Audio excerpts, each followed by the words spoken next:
ajratiladi. Oilaviy tadbirkorlik 33 million 17,5%dan 3 yildan 7 yilgacha pul ko'chirish yo'li bilan 5 milliondan 10 milliongacha 17,5%dan 1 yildan 4 yilgacha plastik kartaga o'tkazish orqali ijtimoiy reyestrda turganlarga naqd pul ko'rinishida beriladi. Hamroh dasturimiz bor 100 milliongacha, sug'urta kafillik 100 milliondan yuqori garov evaziga 20%dan sertifikat evaziga beriladi. Xalq bankida hisob raqami bo'lishi kerak.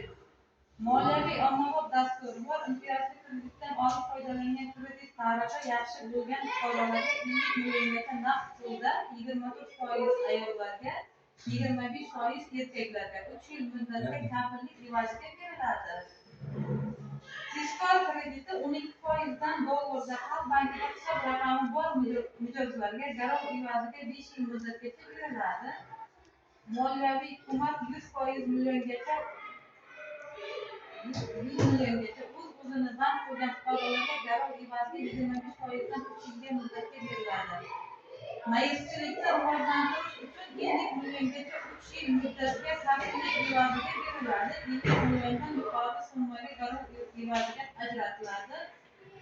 Prezident qarori uchun mijoz hisob raqam aylanmasi oxirgi 6 oyligi bo'lishi kerak. 100 milliongacha garovsiz 100 milliongacha garov evaziga 6 yil muddatga 21%dan